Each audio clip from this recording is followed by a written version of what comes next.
From the heart of Central Florida, you're listening to the most electrifying show in media, A Neighbor's Choice. We're live again with another return to live streaming on the various platforms that we're on, X and Rumble and other more irrelevant platforms that we still want to share for folks who enjoy the legacy oligarchic social medias. There's a few stories that I want to cover today, and so we'll go to them. First, we want to hear about what's going on. What does it mean, what we saw last night with Biden and his team trying to co-opt and kind of take the attention away from the Putin Tucker Carlson interview.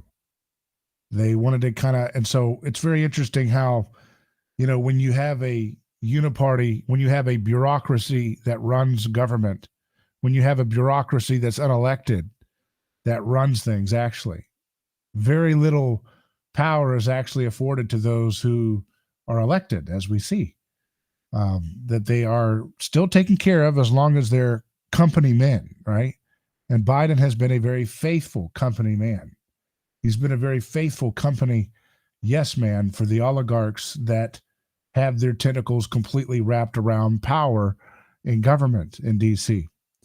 And so, they have to time their little special counsel report by Robert Hur, right, to come out at the same time that this Putin interview comes out. It's all part of the same team. The guy that's supposed to be investigating him, of course, is also the same guy that was supposed to be tasked by the Uniparty to investigate the Russia collusion nonsense, the total psyop hoax that was meant to punish the American people for daring to elect somebody who wanted to normalize relationships with a nuclear superpower like Russia.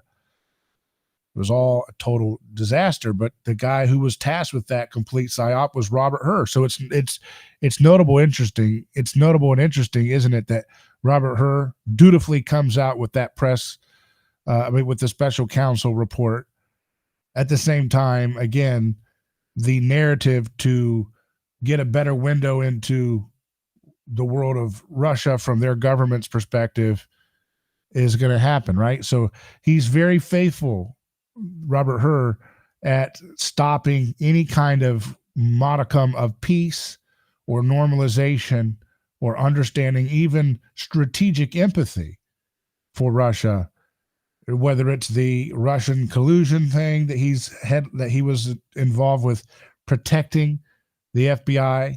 He protected the FBI, made sure they looked nice and squeaky clean, involved with their relationships, what they did, who they talked to, what they were getting involved with, what was their agenda, what was their motivation. He was taking care of them. And now, of course, he takes care of Joe Biden, but he also takes care of the permanent D.C. class, most importantly. You see, he takes care of them first by putting a little ding that gets all the attention, that basically saying that Biden is incompetent. He can't remember when he was vice president. He can't remember when his son died. He can't remember anything. He's not able to be fit to be standing for trial. He says he was willfully holding these classified documents, but he won't be charged. It reminds me of what they did with, the same little psyop thing they did with Hillary Clinton. Remember that cleanup job? Same narrative. Well, she did it, but, she didn't mean to. It was just a mistake. She didn't know what the word C meant when it came to classified, right? She just didn't know. She didn't understand when she was taking hammers and phones and doing bleach bit on the phones. She didn't know. She was totally just innocent, well-meaning. Well, they did the same little number with Biden, which was to say, hey, look, yeah, we looked at him, and yeah, he did it, but he won't be charged because he can't even stand trial. So that's the deep state's message to Q that it's time to start putting Biden out to pasture. Of course, Biden plays the victim card. Well, this is about, how dare you say I don't remember when my son, and all this. He's always going to play the victim card. They asked him, do you take responsibility? He said, of course I take responsibility. My staff did it. My staff did it. My staff did it. My staff did it. I mean, it's the most pathetic, embarrassing, but this is the level. You see how toxic government is in terms of what it does mimetically to set the tone for what leadership looks like in this society, whether you're a manager of a local restaurant or a teacher or a captain of a sports team. You got this kind of jokers who lie through their teeth, who never take responsibility for anything they ever do, who literally get up there on primetime television looking, they don't know where they're at. He's looking confused. He's barking. He's yelling. I'm telling you, all those reports of his dog biting people, it was Biden probably. The dog was taking the scapegoat hit. But he's over there barking, doesn't know what he's supposed to do. They try to keep him protected at night especially. And this time they didn't. And I think they didn't because, again, the deep state, the bureaucracy that actually runs things in D.C. has said, hey, let's go ahead and take your exit stage directions. Biden, take them, go, leave. And that's the nice way of them doing it, saying you've been a good, faithful company man. We don't want to put too much dirt on you because you've been faithful staying on script. You never promoted generic drugs that are past their patents, like the other monstrosity in the White House. You never did, you never said, let's normalize relationships with, Russia and stuff like that. You went faithful with all the other regime change disasters and so forth. So that was something that they had to pay him for, to say, hey, we're not going to be too, mean with you. We're going to be very gentle, but we're going to put a little comment in there that the company has decided it's true, Biden. Let's stop gaslighting the public. You mentally can't handle it. Of course, the little media outlets like Morning Joe and stuff, they're freaking out. How dare you say he's not a neurologist? They were asking, no, he's not a neurologist. How can the special counsel say that he's not mentally capable of running things? Meanwhile, he's literally in that same council screaming like a deranged, he's a puppet, but he's trying to play like he's some kind of tough guy dictator victim blend. That's the new Democratic Party brand, is to say, hey, I'm a tough guy. I'll arrest you and we'll put you away if you ever protest against our interests. We'll lock you up if you protest against abortion as a sacred right. But here, he's over there blabbering, yelling at reporters. Hey, I have a memory. I'll let you speak. What do you mean let you speak? But they like that little wink, little cutesy thing where they get to, drop the mask and look how tough we are. We can let you speak. Yeah, that's the kind of power we have. We're tough. But it doesn't work because their puppet really is malfunctioning. I mean, the dude was just malfunctioning left and right. It reminded me of like those old animatronics at some of those old Disney World rides, and they get a little bit old and their head, it just doesn't move. It doesn't move like it's supposed to on the Pirates of Caribbean. That's why I got to update them with the, cheaper materials that are those little animatronics. They just, and the eye blinks and it gets stuck right there. I mean, that's what he looked like last night.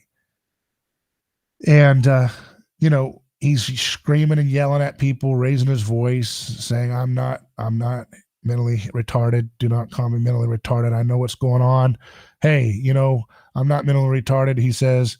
And he says, I'm working with the president of Mexico to resolve the issue with Israel.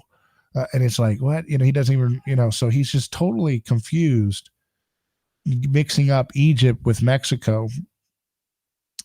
Maybe he's thinking there's a lot of desert in both places. And I don't know how that connection, happens. But that's what happens when we're dealing with a malfunctioning puppet who has served he's passed his usefulness for the deep state, for the bureaucracy. They need to get on with something else.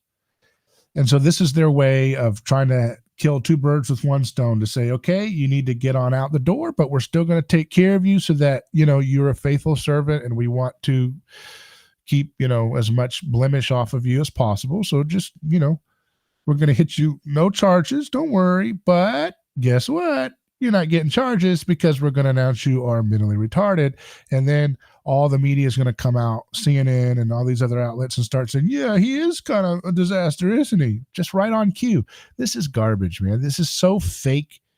The narrative, these people they still think that this is like 1970 or 1980 when they could run these little manicured little, on cue, the same outlets that are telling us and covering for this guy every time, except for when he's like pulling out of Afghanistan. Remember, they dropped the mask and their nasty little war demon faces came out. Oh, he's terrible. He needs to stay there. And it's just that little hell demon face that they have on these little TV Muppet anchors. That little hell demon face came out then. But other than that, they've been so faithful in supporting this little decrepit puppet for the machine. But then they don't even think that people are cognizant of how obvious the little narrative switch is. Okay, look, special counsel Herr comes out with this story. Same guy that's part of the scam with the Russia collusion. Now he's coming out to try to block again this big break the internet moment where Tucker Carlson's going to talk to Vladimir Putin. Everyone wants to know what's going on. Where's this going? Is peace going to happen in that conflict? Oh, can't have that. Can't have the dumb cattle in America, according to the government, watch the head of a state that we're funding a proxy war against say, hey, I'm ready to have peace. Let's try to have peace here. Let me show you our perspective of the conflict. The only thing the media can say as it pertains to that interview is the only thing they always do. Well, he's given a platform to a liar. He's not allowing it. Well, you guys are liars. So they're liars and liars and liars and liars and liars. And there's killers and killers and killers and killers and killers. And we see through it. And we're seeing through it at a faster rate in terms of our society. But still, they have to keep on running like it's 1982, like the TV party monopoly still runs the brain of the human mind of America, and that's just not going to continue to hold up. There's too much media discourse pressure that exposes these things, that undercuts their monopoly of myth making. And when you see Putin talking and you see their perspective of history, it's clear to see that this isn't something that they've made it out to be, in which this man is just on a desire to create World War III. You have to have a level of ignorance or, some kind of, mental challenge there that would allow you to really, truly believe. And most of it is not an IQ issue. Most of it is just weaponized ignorance.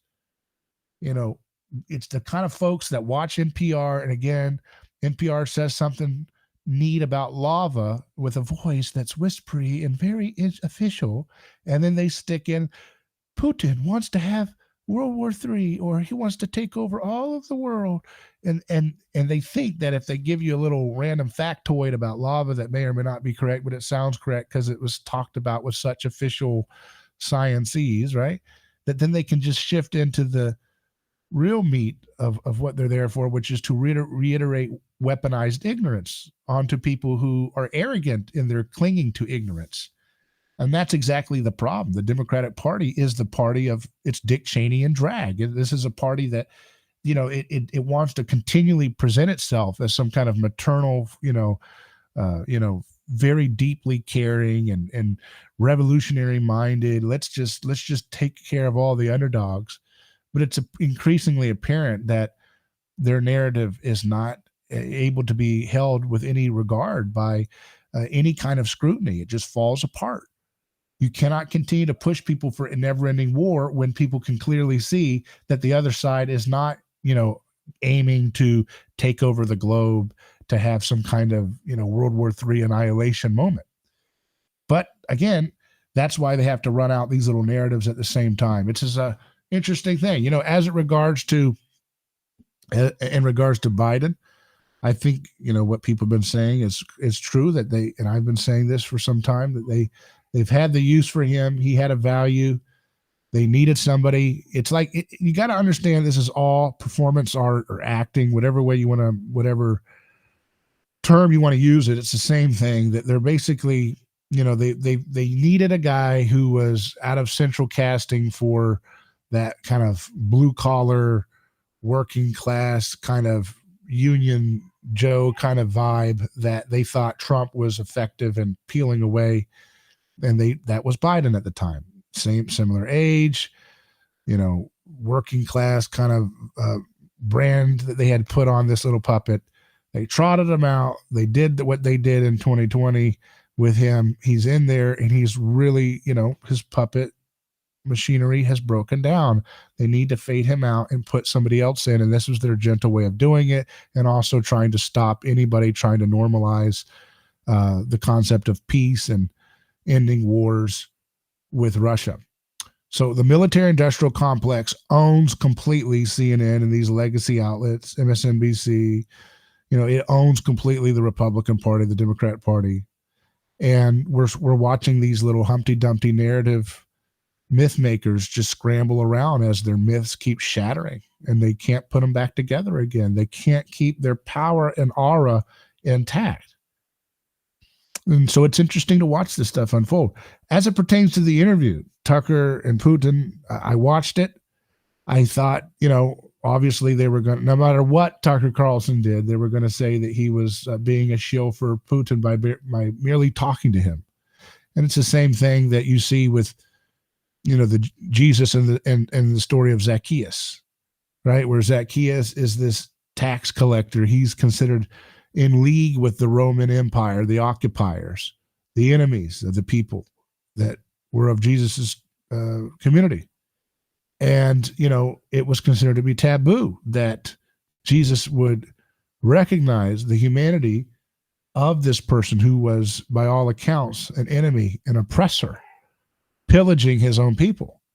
But he still broke that taboo and went and fellowshipped in his house, right? Because he saw that the man was reaching out and there was a dignity there that he wanted to bring out.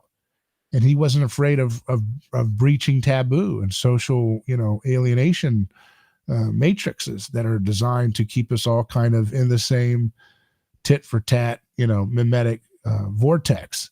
And so that is kind of similar to what's going to happen whenever you try to, have a conversation with someone who's a designated scapegoat, whether it's the conversation with someone who is a political prisoner like Assange, or whether it's someone who is a head of state of a country that is at war with our country.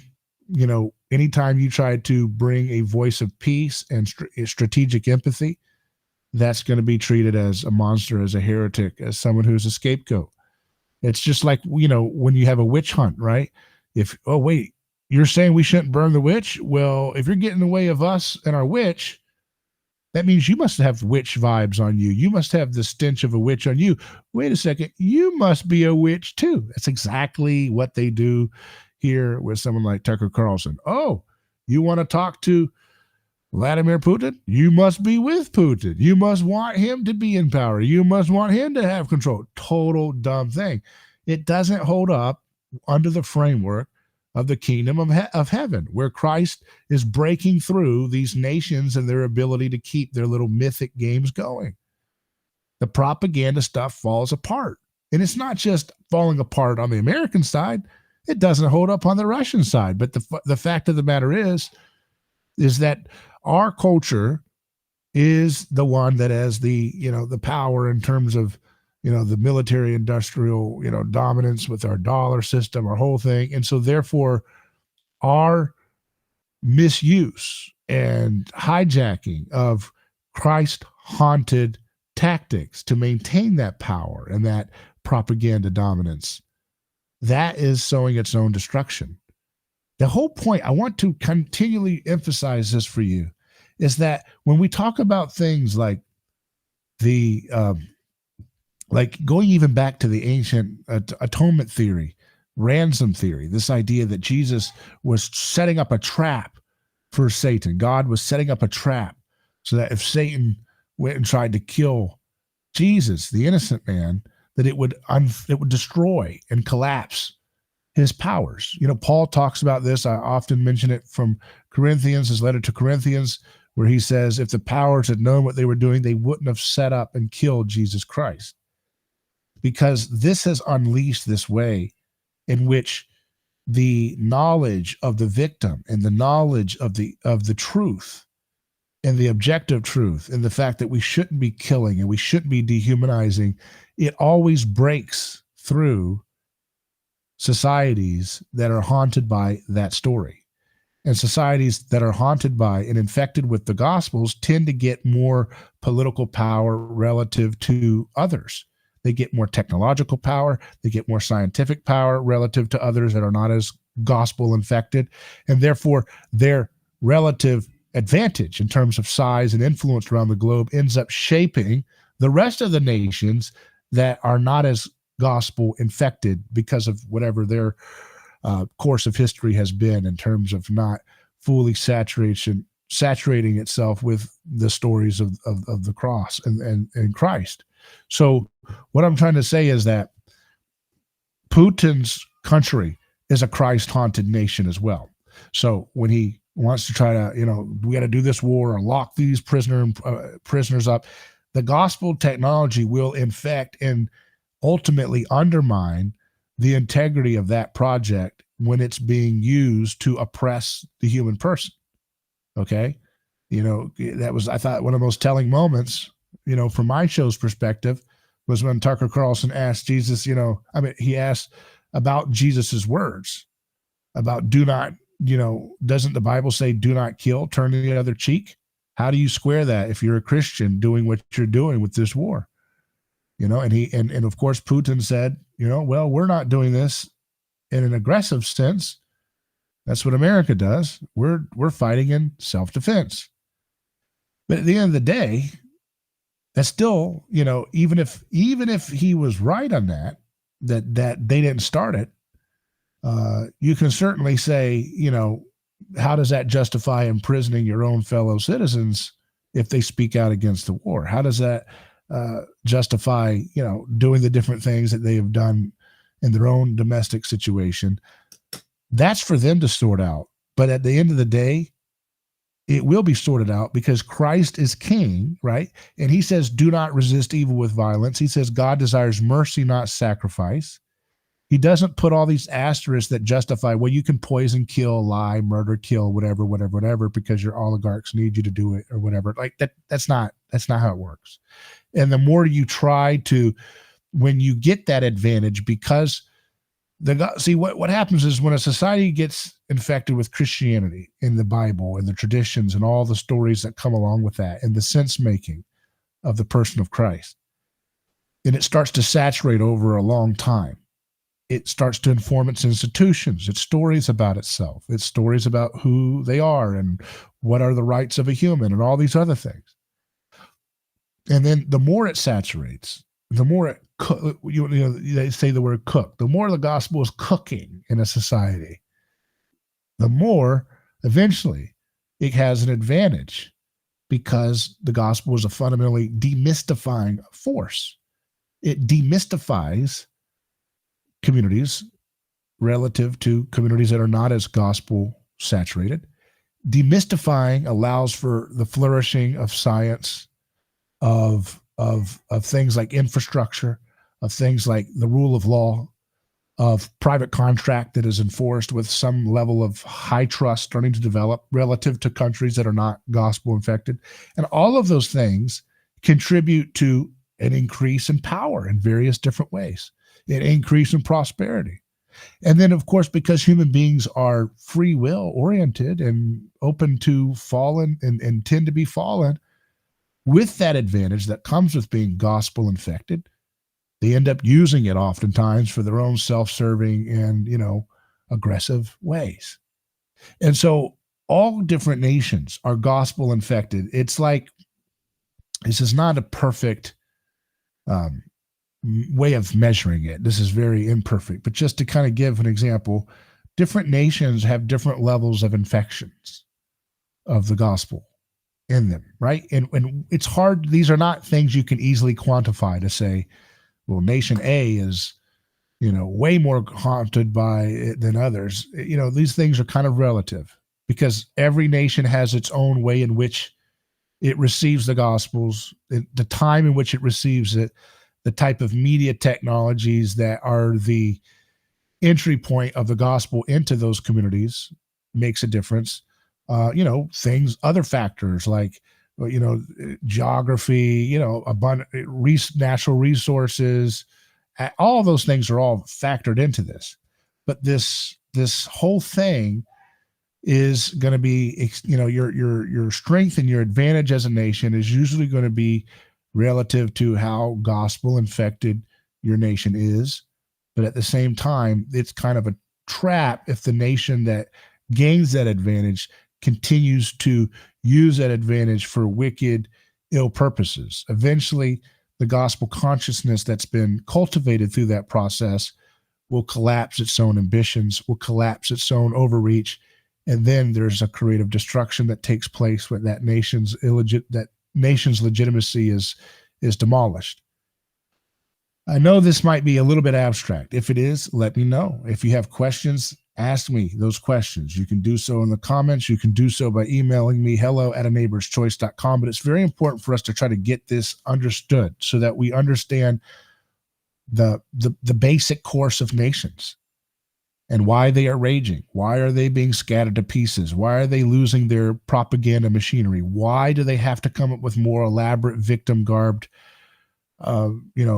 storytelling situations to keep their game going, to consolidate or grab for more power or take more liberties away?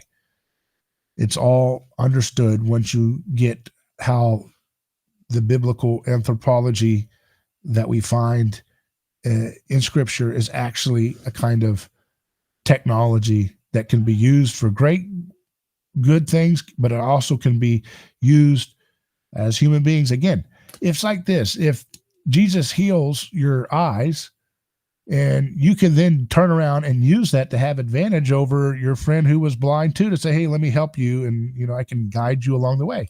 Or you can also use those things to exploit people, take advantage of people, or to use your eyes to covet, right? Or to look at something and then steal it, or to look at someone and then kill them, right? So the gospel gives an advantage to the human person. It gives an advantage to human communities. That's what nations are in the Bible, these ethnos. And then what we do with it is ultimately what our choice is. That's what I've emphasized over and over again on A Neighbor's Choice. That radical freedom that has opened up progressively, the more a society wrestles with what does it mean to be human, and how can we be more mindful of desires, and how do we step out of the tit-for-tat reciprocity that locks human beings up in non-productive ways of being, like endless wars and endless sanctions and starving campaigns and aggressive posturing. Well, that's what the whole process of this history that we're in is all about, in the future. And our show is trying to help you, give you a roadmap to see how to work through it.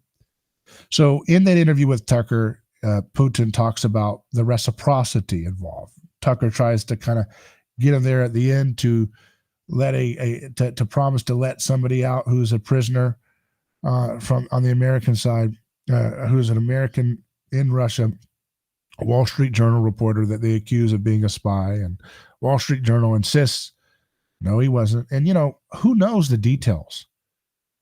Because when we know the Mockingbird history of the media, who knows they don't have a track record of honesty. Let's be clear about that. They just sold the public on the greatest medicine in the world that has maimed and injured and harmed so many people. And no responsibility. Nobody's held liable. Nothing. It's heinous, right? They sell you into wars. Oh, it's going to be fixed. Afghanistan's going to be fine. One more year. Total lie. Scoundrel, trash, evil garbage. So American Pravda, we have no way of knowing what journalists are on the take. It would be probably very, very unsurprising to find out just how staggeringly huge the whole Mockingbird matrix still is. But when you when you look at that reciprocity concept, Putin says, well, we've done a lot of nice things. We've been very generous to you guys. You guys keep taking advantage of us. So why should we be goodwill to you and give this guy back? We have a conversation going on. We want him to come home, but this has to go through our special forces and talking to each other and getting the terms right. That's how he talks about everything. He's like a bureaucrat who's very particular about the way in which he interprets the rules of the world and government. But that reciprocity thing is so important here, because that's what the kingdom of heaven is supposed to reverse and save us from. The reciprocity of who started the war, the reciprocity of who started the ill will between America or the West and Russia. You wind the tape back any period of time, and you can show that the first punch in this tape scene was one team. You rewind it back a little oh, wait, there's a punch being started from the other team. You rewind it back further. You see what I mean? That's the nature of human reciprocal aggression. And Putin, of course, being on his team, being not fully surrendering to the kingdom of heaven, of course, because governments are mafias, and this is what mafia folks think like when they're violent mafias. He's saying, well, you guys start it, we got to hit it. And of course, Rene Girard says, in a mimetic rivalry, you never, ever believe that you're the one that initiated the aggression. You always feel like you're responding to the first slight, that you're just defending yourself. And then he says, we've given a lot of people away, and we've given a lot of goodwill gestures away, and then we don't get reciprocated on. And so, and I think there's a lot of legitimate criticism about what America's arrogance and its lies. Hey, we're not going to move 1 inch, eastward with NATO, and that's sure enough they did over and over and over again. Hey, we don't want to have no problem over here. We're not going to put Ukraine in NATO. Oh, well, now we're trying to do it. Hey, we don't want to have conflict. Oh, we're going to sabotage anytime Ukraine wants to elect somebody who wants to have peace with Russia. We're going to overthrow governments whenever they put in people that we don't want. We're going to agitate the conflict as much as possible. We're going to allow the Ukrainian government to kill unarmed civilians in the eastern part of Ukraine with war weapons, killing women and children. And then we're going to act like our democracy never did any of that. And people are sick and tired of it. They're sick and tired of that flim-flam moral arrogance and psychopathic evil. And the fact that Russia has seen America's, presidents promise one thing, and then there's that old deep state again, since JFK or before, probably, right? That they've had their power entrenching itself more and more, no matter who we elect. Backstabbing, lying, taking advantage, their word doesn't mean anything. So, maybe his word doesn't mean anything either, but here we are in nihilism. That's no hope for humanity. So we've got to learn how to lean into the sense making of the Gospels to free ourselves from this endless mimetic reciprocity that goes nowhere. And freeing ourselves from that allows us to have the courage to take a step and create art, to create scientific advancements and inventions that help alleviate the conditions by which we have to remain enslaved to these petty, ignorant, decaying tyrants, no matter where they are on the globe. That's our endeavor. That's what we should be aiming towards, folks. And that's what we'll continue to push for here on A Neighbor's Choice. So I appreciate your time. And again, you can email me hello@aneighborschoice.com to stay in touch with me. I want to hear your thoughts on what happens next. Who's going to be, will they be successful in getting Biden to bow down and step out? Or are they going to have to put in another little psyop to get people rallying towards him in sympathy? Or rallying towards him in sympathy even more so, and then still getting him replaced? They've got a lot of little, tricks. I'm sure they're doing their little conniving, scheming, thinking about which one they're going to try. Not very bright, though, in the way they do these things, but very, very, sneaky.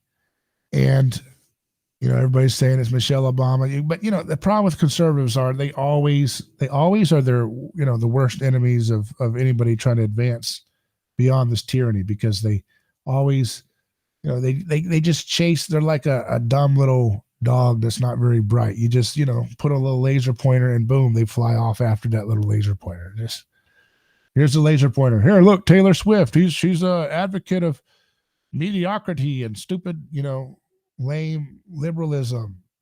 Here, let's put her in your Super Bowl. And then the little chihuahua runs off after that red dot. Okay, go ahead. Useful conservative ink. Very useless. Chasing after Taylor Swift. Let the real men do the work. You go ahead and play with Taylor Swift, conservative ink. We're going to go ahead and take it from here. So that's it. Email me, hello@aneighborschoice.com. Look forward to hearing from you. Have a great weekend.